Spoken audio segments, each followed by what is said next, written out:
that's actually what it is. It's not masculinity. It's a dysregulated nervous system. The past creates our present until we heal the past. I feel like we forget how powerful our beingness is. We get so caught up in the doing. Dating post-divorce, it can just be so confusing. And am I doing the right thing? And do I need to be doing this? Hey, Christine, it's really good to see you again today. Hi, Amber. It's great to see you again. And thanks for reminding me of how we've met before. That was a sweet day that I got to spend with you and a group of ladies. It was. Well, for the listeners, to give a little context, so I first met Christine very briefly as a Christine was a guest speaker at my mastermind event that my business coach, Jill Coleman, she held incredible mastermind events, and Christine was a speaker. And back then, this must have been like probably, I guess, 3 or 4 years ago, because I think that was my first year working with Jill. But, it's really a little bit of a full circle moment for me, because back then, even though I was in her mastermind and I had relatively just getting going in my business though. And now to be at this place where having you, and I didn't even have a podcast, I didn't have anything. And now we're partnering on this incredible program that you have, Be the Queen. And we're going to dive into all of that on this episode. It's really, sometimes I just have to, pinch myself as far as just how much my life has changed since entering this crazy world of the online space. So it's so fun for me to have you here. Oh, I love those full circle moments. There's that little reminders, like you're on the right path, you're in alignment, like keep going. Yes, 1,000%. Well, we're just going to get right to it, because I'm going to tell you what, we have so much to cover today, and I cannot wait to share not only, just your expertise and just your knowledge and just these nuggets that you're going to share with so many of these women that are listening, but then also really share what's going on in this program, Be the Queen, because this program, honestly, I'm like, Christine, where were you guys 5 years ago when I was going through divorce? Like I needed this program before I entered back into the dating pool. There's been so much work, and I share a lot on this show about the work I had to do, and so much about how I learned about myself when I started dating again post-divorce. I know women need this work, which is why I wanted to partner with you guys. So I just want to start off by asking, what does being a queen really mean to you in the context of love and relationships? Well, first, let's look at that word queen, and let's look at it from the archetypical and not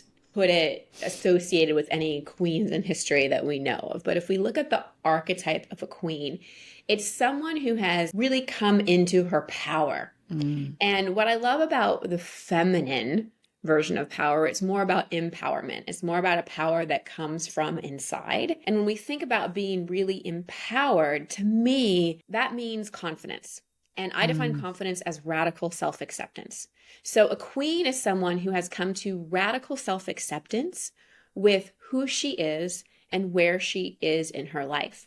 She's not the princess who's looking for someone to choose her, who's looking for approval, who's more in that kind of maiden archetype. She is empowered, in confidence, in self-acceptance, and also in the embodiment of like nothing's missing. I trust myself to lead myself through life in whatever way is most aligned with me. And so if we look at that archetypically in the context of relationship, what's missing is neediness. Yes. What's missing is thinking that we need someone to complete us. What's missing is contorting ourselves into a pretzel to be desirable according to someone else's standards. What's missing is people pleasing or settling in any kind of relationship or thinking, we're not complete until someone comes along. And that was such a big shift for me. My second marriage, was divorced in my early 30s and came into the dating world. And I'd been in relationships since I was 19. And I came into the dating world and all of a sudden there were apps like on dating. And I was like, last time I dated, I was a girl. Yes. Now I'm a young woman. I've been married. There feels like more pressure because I'm in my childbearing years. It was a whole new world. And I spent almost a decade single. And it was when I really stepped into that queen archetype, which is that radical self-acceptance, that knowing of what I deserve and desire, and being able to balance my longing.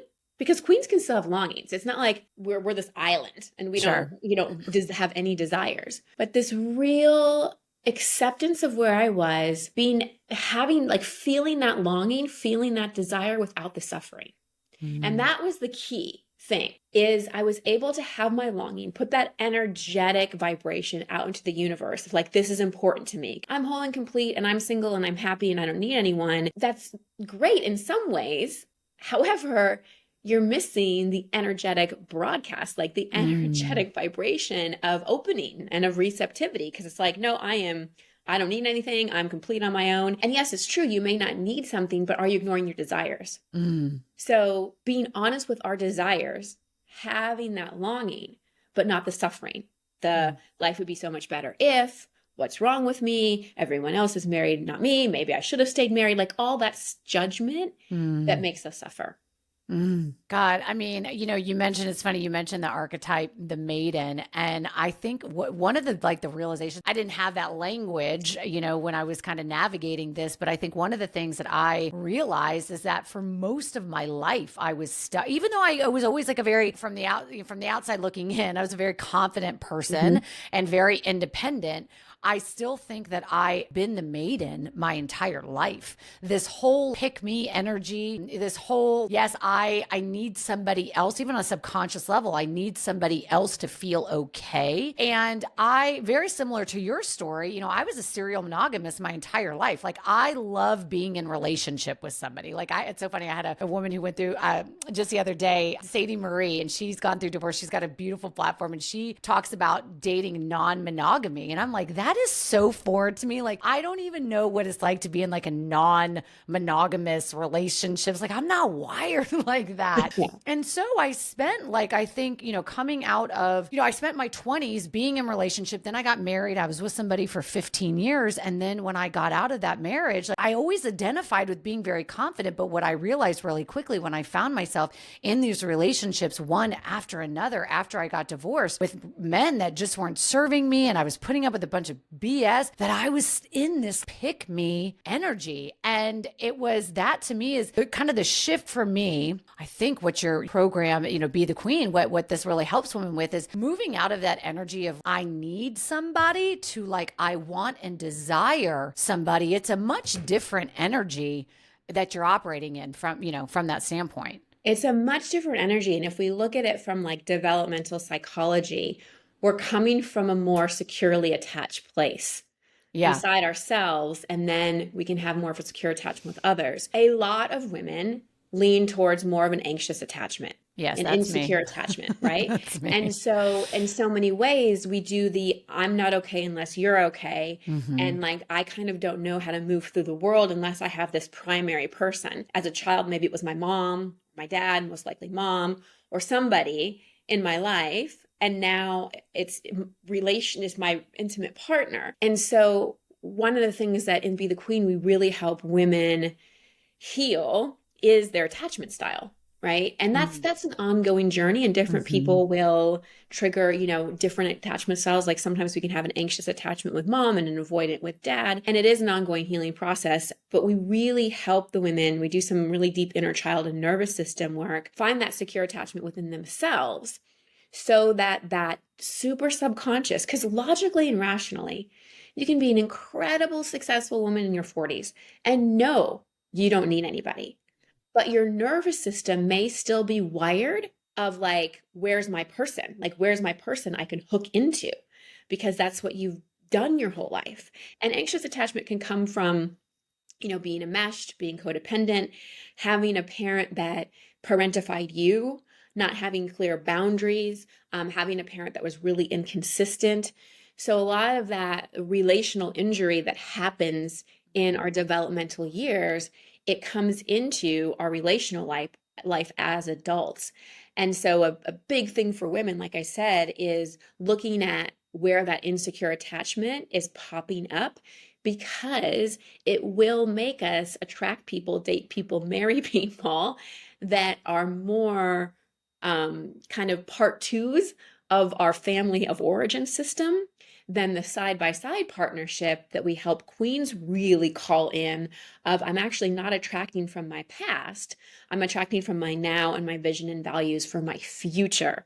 Because I'm sure you can think back to your ex-husband and go, oh yeah, I was working out some family of origin stuff there. Like Yeah. there's some stuff there. And when we can make that distinction and consciously call in not from our childhood place, but really from our queendom, we draw in a different kind of person. Mhm. Yeah, absolutely. Wow, that's one of my most favorite things that you guys are doing in the program is helping women to understand their attachment style and heal that. I mean, that was the game changer for me. That Mm, was when I was divorced and I started like dating men, and what forced, like, I never even read the book Attached or any of that. Like, what really forced me into that is I was exhibiting behavior for a woman that I didn't even recognize, having so much anxiety about when was he going to call me? Did he text yeah. me? And la la la la la. And I was like, what What is going on now? yeah, what is going on here? So you mentioned a little bit about nervous system Mhm. regulation. And Mhm. so let's dive into that a little bit. I want to talk about what role does nervous system regulation really play in dating again Mhm. after divorce, and you touch on just a little bit, but it's like, how can they really start to use nervous system regulation as a tool to help them get into a healthy relationship? Yeah. Well, if we think of our nervous system, like from my perspective and my, 20 plus year career in this world, nervous system, inner child, and subconscious are all intricately related. And they are far more powerful than our conscious thought. Far more powerful. And so when we think about our nervous system, there's basically two states our nervous system can be in: that parasympathetic, which is more that rest, digest, your cortisol isn't high, you're not in the amygdala part of your brain, you can think more clearly, you have more connection to your intuition. Or that sympathetic, which most people know, like the fight, flight, freeze, or fawn response, being revved up. And being in the sympathetic nervous system isn't bad. Like I just did a workout and I was most likely in my sympathetic nervous system. So it's not like it's all trauma and it's all bad. But most people, especially women, spend more time in their sympathetic nervous system than their parasympathetic nervous system, and it takes a lot to regulate, right? And so regulation, there's lots of ways we can do it, and we go through a lot of them in the program. Like people may think of things like meditation or doing box breathing or going outside and putting your feet in the ground. And those are all great physiological ways, but I have found one of the best ways to work with your nervous system is by unpacking your beliefs and the feelings that are programmed to go along with those beliefs. So I've seen over and over again, two people can be going through the exact same situation, exact same, and have completely different experiences based on the lens they're looking through. And if I have a belief, a deep-seated fear belief that like life is scary and risky and like bad things happen to me, again, even if it's not super conscious, I'm not walking around the world going bad things happen, bad things happen, bad things happen, but I might be hypervigilant. I might be someone that worries a lot. I might be someone that can go to worst case scenarios like that. I might be someone who just has a little more anxiety in group situations and is really good at like preparing for the other shoe to drop. And so when we have that deep-seated belief that basically I'm not safe, that is paired with the feeling of fear, that creates an imprint in our nervous system.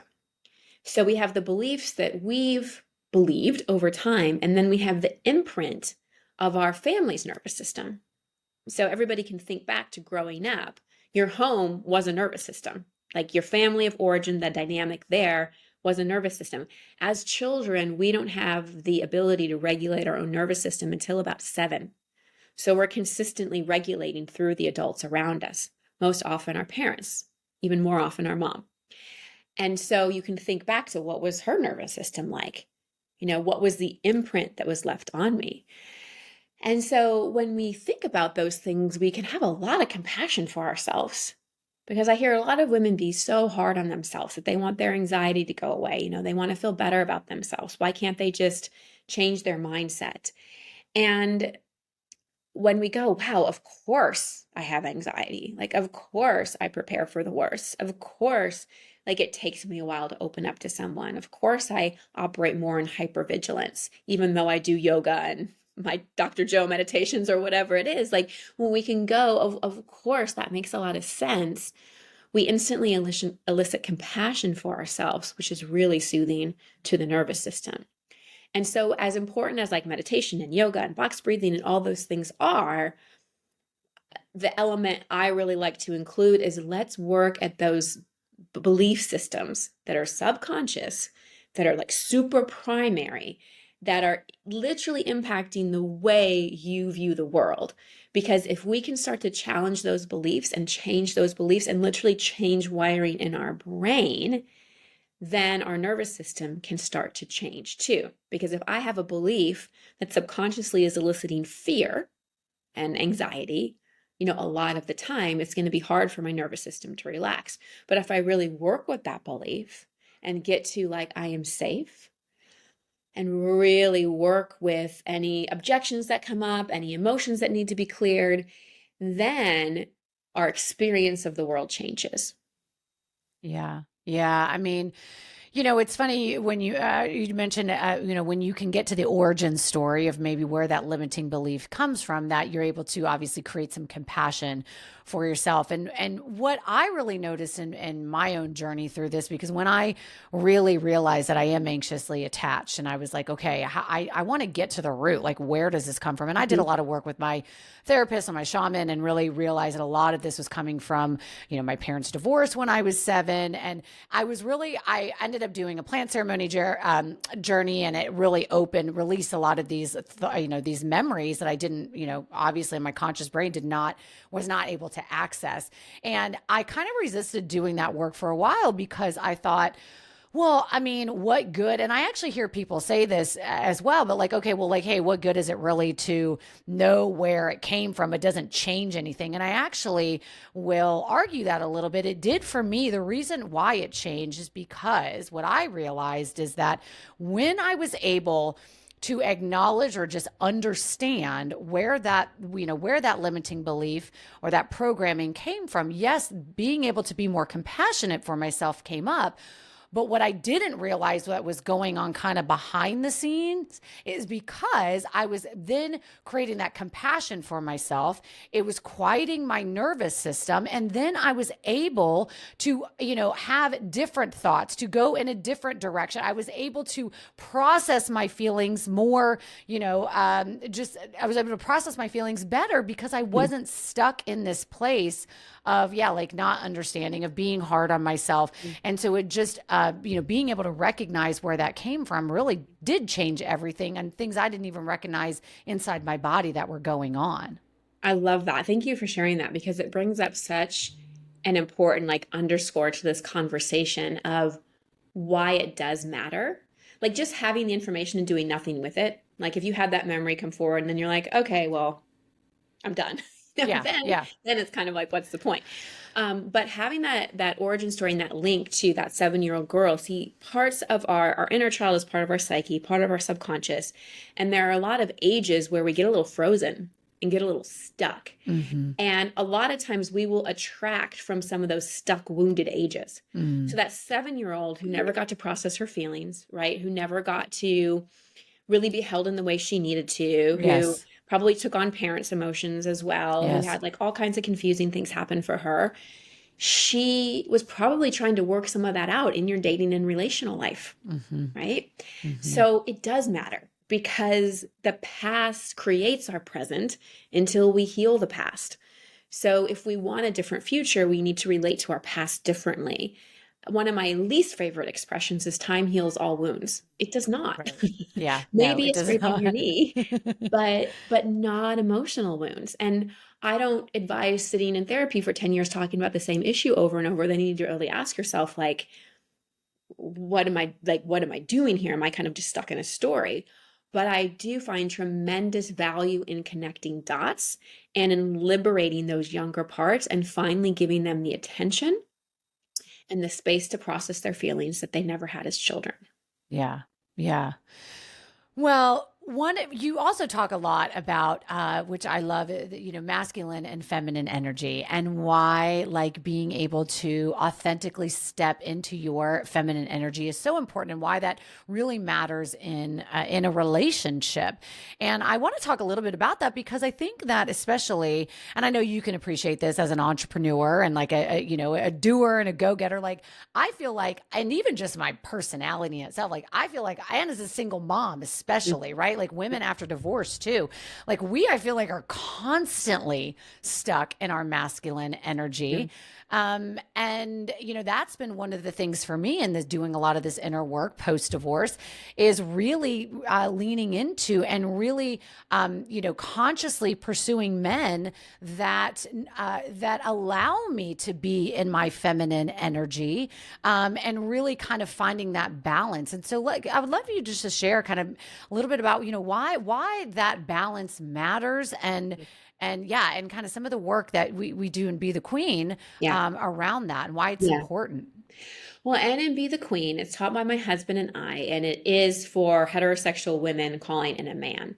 And people have asked me, like, why not be open to everyone? And I said, because this is so based on my journey and what really worked for me and what I created, that it feels out of integrity to say, oh, this works for men, Sure. or this works for gay women, or this work, so it is for that. It's the only program that's for a particular demographic because it's so incredibly based on my personal experience.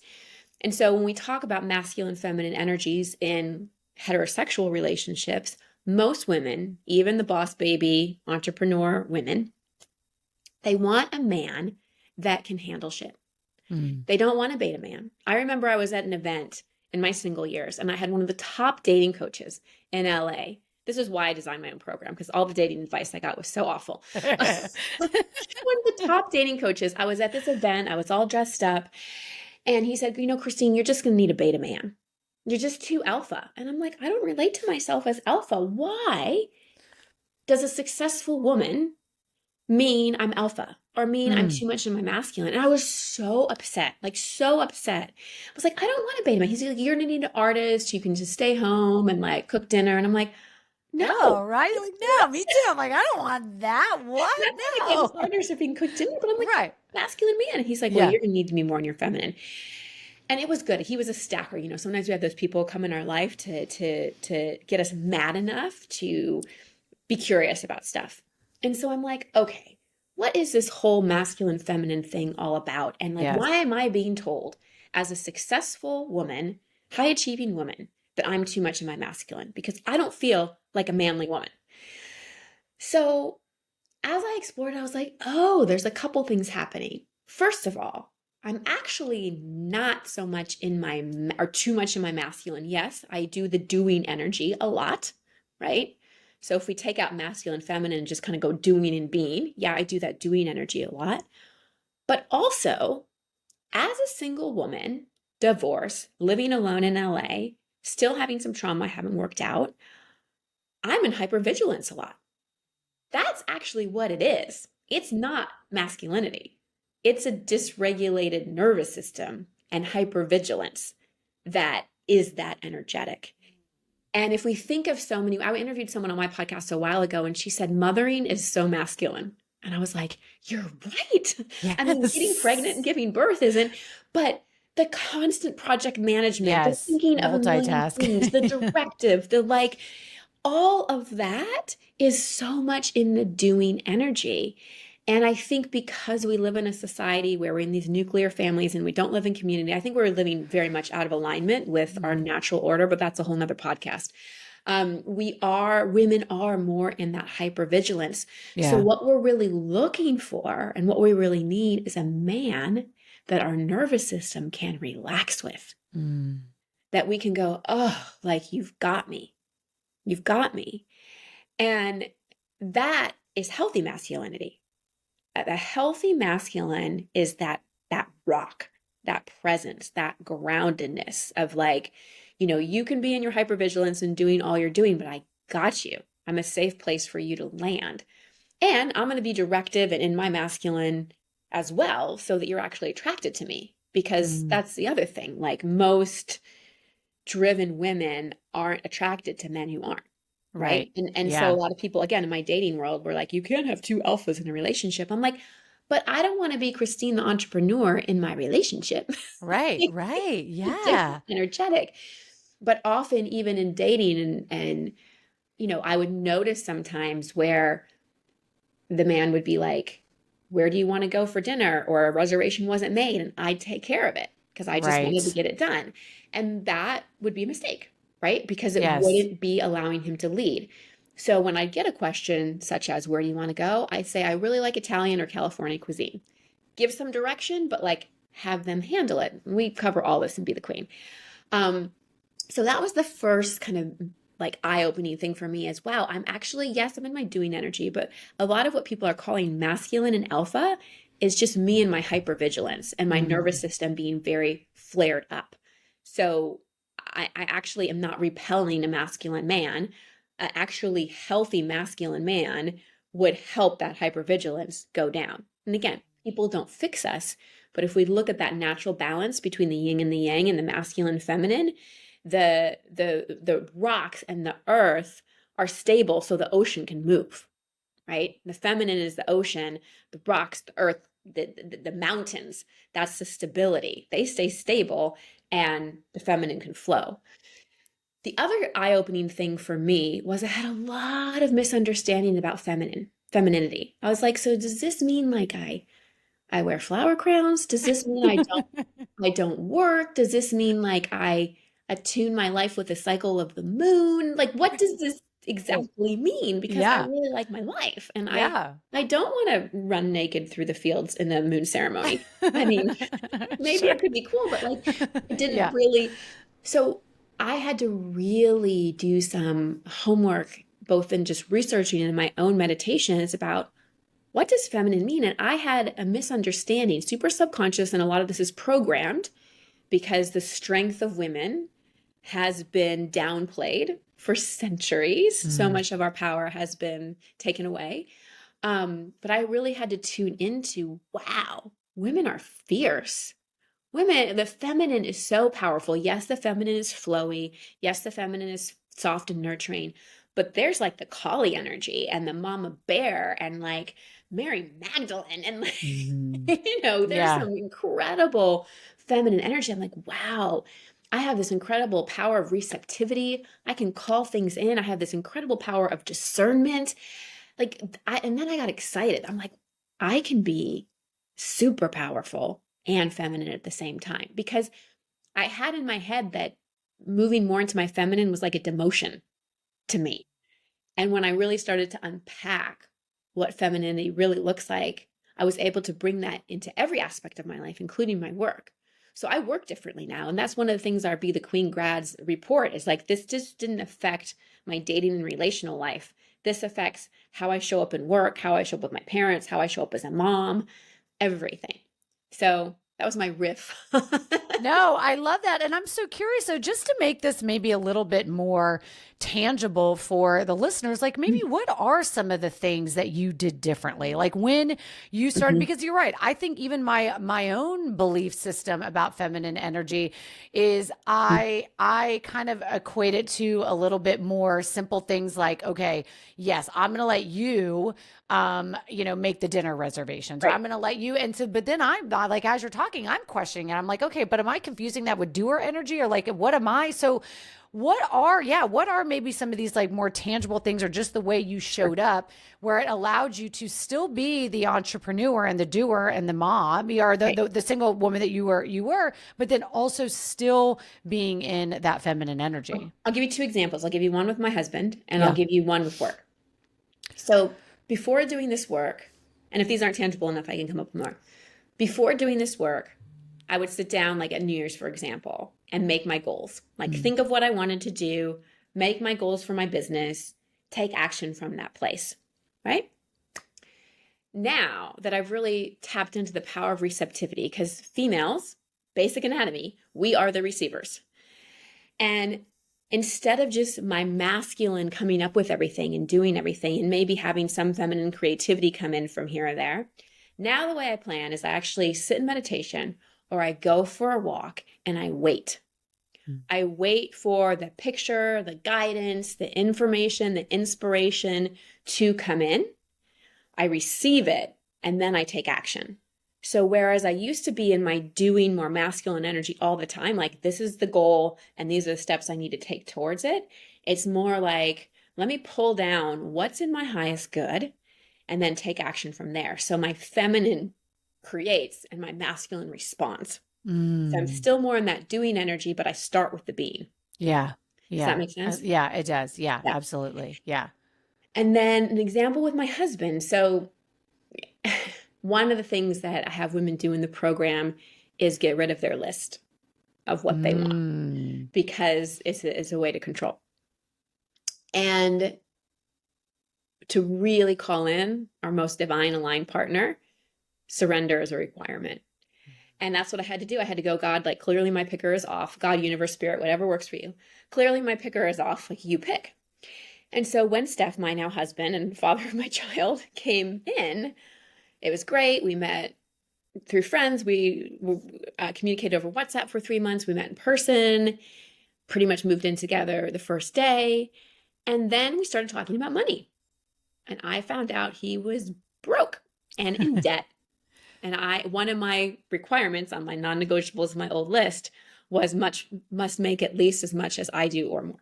And I was like, oh God, like, you don't just make less, like you're broke and in debt. Yeah.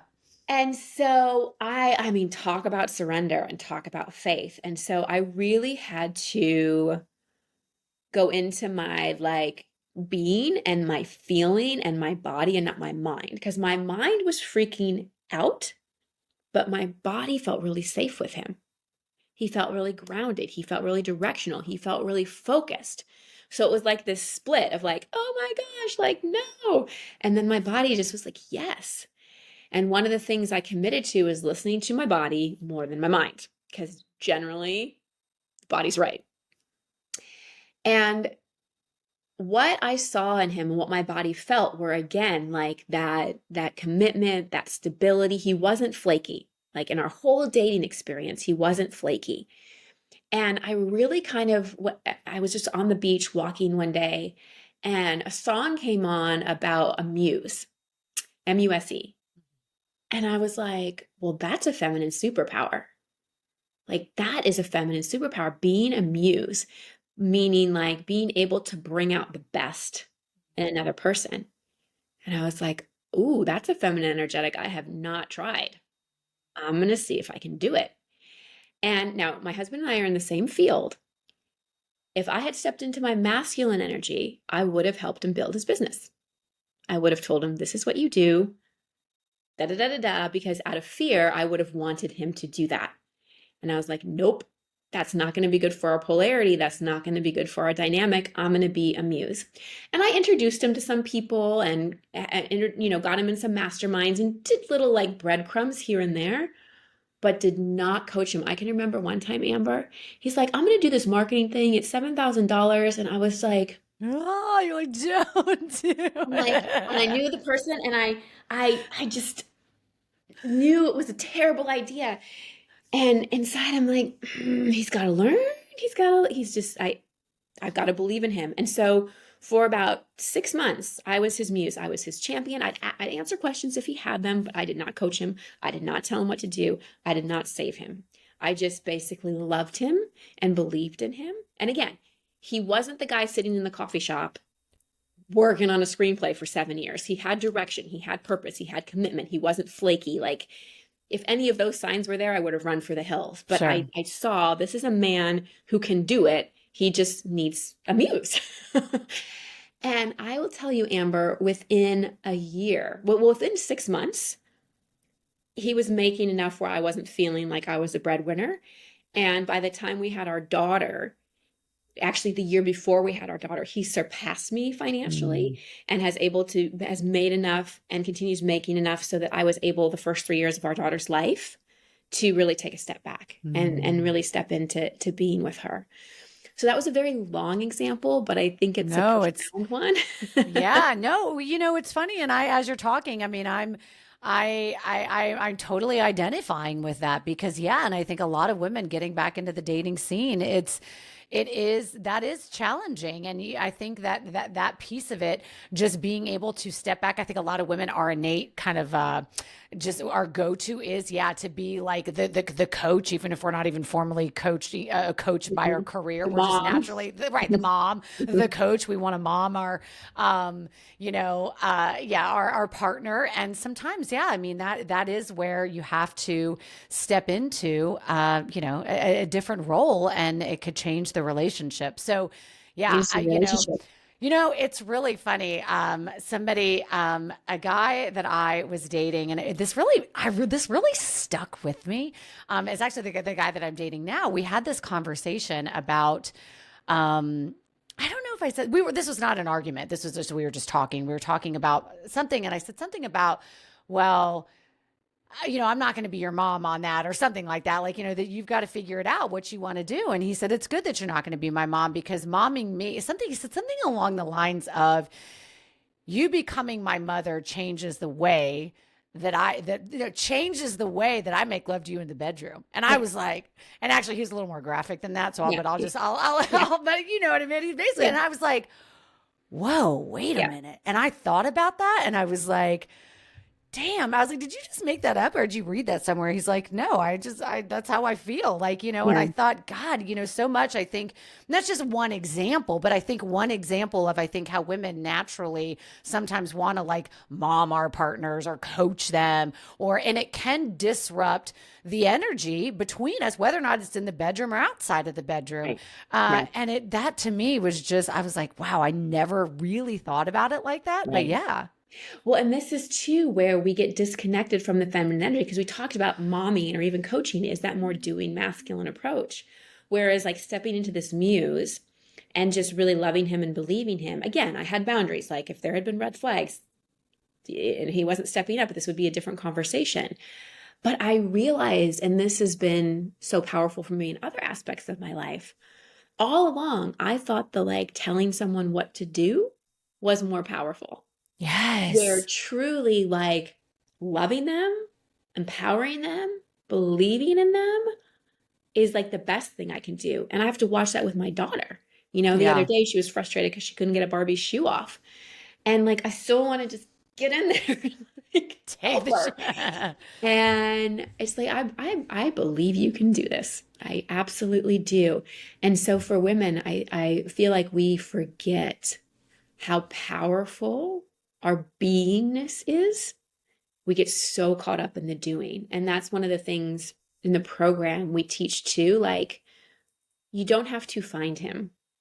This program will have him find you, because that's the way it works, right? We want the masculine to find us. We don't want to be the hunters.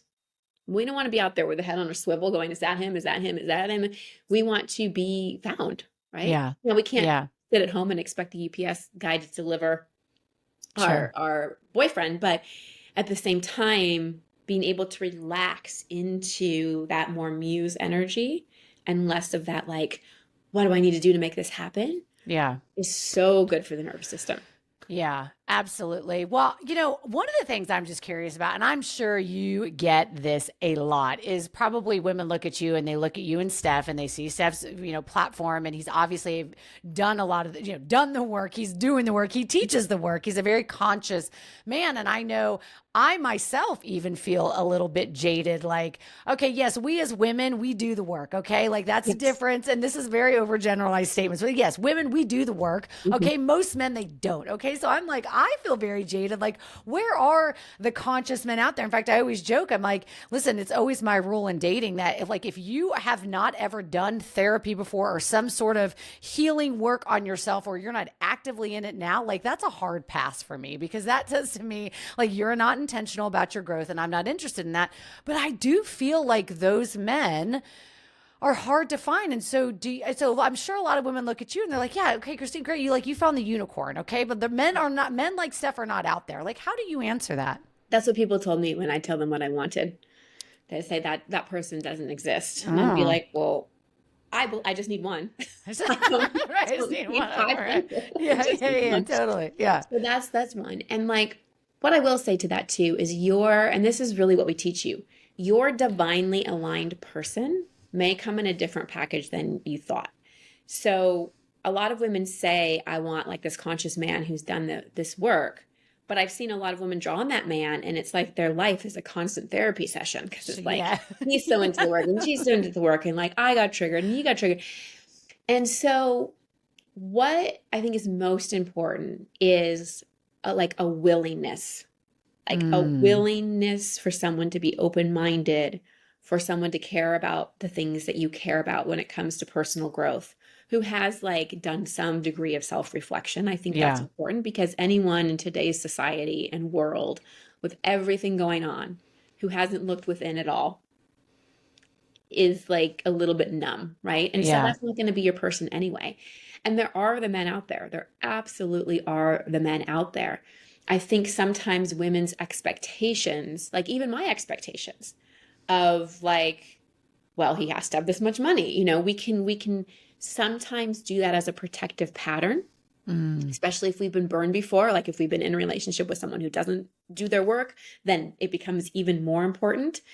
But I know so many graduates of our program who have drawn in their man who was so much different than what they thought. And they're like, wow, I didn't even know I actually needed this more than I needed this. Yeah. One of our queens, she grew up in a chaotic home, like has done her work. So this personal growth thing was like a big deal. And she started dating this man. And she goes, but he's just simple. Like he hasn't had a lot of trauma. He's just simple. And like, I feel like I need someone who's more in the work. And my advice to her was like, give it a little time and pay less attention to your head and more attention to how your body feels. And the next month, because we have our alumni calls that are ongoing for graduates of the program where they can get coaching. So now we're coaching women that were in our program in 2019 and have kids, which is so cool. And on the next call, she said, oh my gosh, like I am so used to chaos. I never knew how much my body needed someone stable. And she's like, and he's not boring. Yeah. He's just not chaotic. Yeah. And I was like, yes. Yes. Yeah. Yeah. God, I love that. And I love that what you say about just sort of like manage your expectations, but also letting go of this idea of like this box that you have like mapped out for somebody, or this box you want to put somebody in. And just the more important thing is, like you said, being open. Just are they willing to be open? That's all, right? Like are they open to having these conversations? Are they open to maybe listening to the podcast that you send them? Are they open to maybe reading the book? So don't count people out just yet. Just give people a chance, I think is important. And I think what happens though, and this is why I'm so grateful for that women have access to a program like yours, is because I think a lot of times what can happen though is like you kind of wrestle and you're in that limbo phase of like, okay, like, am I settling or am I being open? Right? I know I wrestle with that myself, right? Like, am I settling for something, or is this just me being open? And I think with the tools that you guys teach in the program, it allows you to be able to confidently answer one way or the other. I know for me, like I spent a lot of time waffling between the two and not really knowing, if that makes sense. Yeah. The one thing I will say too about expectations is so often they are, and I touched on this before, I just want to touch on it again. They are protective strategies because we've been hurt so much. Yeah. So for women, one thing you can think about and feel into is, what's my why? Like, why is this so important to me? What am I afraid will happen if I don't have this thing? And then kind of go, is this something like I truly need? Is this a true deal breaker for me? Or is there something I'm scared of? And like, how can I deal with that fear and more assess that than like have this box that or this checklist? Yeah, absolutely. I think that's huge. That's been a big shift for me. Well, as we wrap up, I've got two questions. There's no way I could end this show without asking this one question because there's so many listeners who are really faced with this fear of never finding love again after divorce. And so, if you had one piece of advice you would give to that woman who's feeling hopeless about finding love after divorce, what would you say to her? Well, the first person you need to find love with is yourself. And I know that's a super annoying answer. I know, because people said it to me. But it's true. Yeah. It's so true. And first, like, be with that fear. What if? Yeah. Okay. What if? Is that better than being in a shitty marriage? Right. Probably. Yeah. Probably. So oftentimes, like post-divorce especially, all this fear comes up and we forget why we're here. Yeah. Like we forget the courage it took to leave. And I don't know about you, but I'd much rather find an amazing life. And this is another thing we teach in the program, like an amazing relationship with myself where it doesn't feel like anything's missing than be in a bad marriage or a bad relationship. So when we can relax into like, I've always got me, it's liberating. It's absolutely liberating. And then we're not coming from a grippy, graspy place, which is super important. One of the things that helps me most as a human and with my clients so much is we've always like finding a bigger fear, right? So the what if I never find love again? Well, did you have love in the first place? Was it really love or were you working out for karma? But like the bigger fear would be, what if I stayed married to this person for the rest of my life? Yeah. That feels pretty awful. And the other thing that I will say is that, most people who are truly desiring that, unless they have so many protective patterns and so many like judgments and requirements and are kind of rigid, most people do find someone that is perfect for them to be with. And I also don't think that you have to find one person for the rest of your life. Like for some people, they may be with the same person from 20 on, and some people may have multiple beautiful relationships. Like there's no right way to do it. Yeah. Yeah, absolutely. And I know for me, like when I really started loving myself and really, really at the age of, 40, really understood and really more like 41, 42, like understood what it was to really love myself, that fear and that feeling of hopelessness that I was never going to find love again, that just really went away. It wasn't like, oh, I'm good, I don't need anybody, but it was just operating from a different place. So I think that is the best advice. And yes, I underscore that as well. Well, as we wrap up, I would love for you to share with the women just really what is your vision, like for somebody who is interested in like Be the Queen. I know you guys we have an event coming up, right? There's a 3-day event coming up. First of all, if you don't mind share with the listeners, what is that event? It's a free event, right? Yes. So we have a free 3-day event. It's February 11th, 12th, and 13th, about an hour-ish each day. It's called Love Magnet. And it's about like attracting your man, stop settling, stop doubting. And it's a 3-day workshop I teach with my husband. Like you said, it is completely free. And we're going to go through a lot of the myths and misunderstandings about dating. We're going to go into the archetype you're most likely in. That's not the queen. That is a block. I'm going to define the different archetypes I've seen women get in. You can be in one or more that are actually preventing you from being in a relationship. We're going to talk about the 5 different kinds of relationships. You've likely had 4 of them, but you're wanting the 5th. We're going to take you through an embodiment practice so you can actually physiologically experience the energetic of being a queen and so much more. It's going to be a great free 3-day event, and you can get a taste of us, and we're going to talk more about the program. And so if you're on the fence or you're thinking about it, that Love Magnet workshop is a good place to start. Yes, perfect. And you guys, I am partnered with Christine and Steph for this 3-day event where I am really just sharing with my audience. I believe in the power of this work. And so you guys can just head to the show notes and sign up for free for this 3-day event. And so I'm really excited for it. And so I'm curious though, for the woman who's been listening, and I know you guys are going to be sharing, I'm sure, a little bit more about Be the Queen in this 3-day event as well, but specifically about the program Be the Queen, like as we wrap this up, what is your vision for the woman who goes through this program? What can she expect to come out on the other side of this program with a knowledge of, or how she's kind of showing up in life? Well, first relief, like relief in her nervous system, which I think so many women really need. Yes. Feeling Yes. supported, Yeah. really feeling supported, feeling clear about who she is and who she's calling in. And also like getting out of the confusion because dating, especially dating post divorce, it can just be so confusing. And am I doing the right thing? And do I need to be doing this? And everybody says I should go play pickleball because men play pickleball, but I don't know if I want, just all that stuff, that noise. We're going to quiet it down so that you can really tap into that feminine superpower of discernment.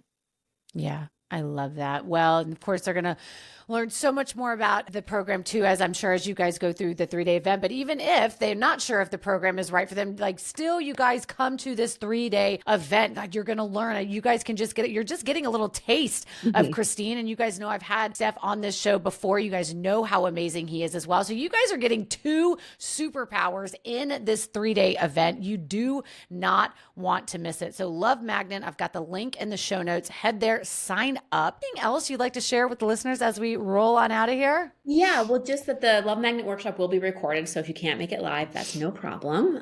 You'll have some time to watch it. The other thing that I will say is something that I wish someone would have said to me when I was post divorce. Number one, you absolutely made the right choice. You absolutely made the right choice. And it took so much courage to honor your truth. And I'm so proud of you. And congratulations. Not I'm sorry. Congratulations, because you have completed something that wasn't working. And the second thing is there's nothing you need to do in order to have your desires in life. It's more of a beingness, calling in the support that will really hold that container for you. And trust, you're only looking for one. You're only looking for one. Yes. And he is out there. Yes, I love that. I absolutely love that. Christine, thank you so much for being here. I absolutely loved our conversation, and I am super excited for what you have coming up. Oh, thank you for your support. And, as someone who is single momming and divorced and in the dating world, like, thank you for being such a beautiful representation of what a woman really reclaiming her life can look like. I received that. Thank you so much. Thanks, Christine. Yeah.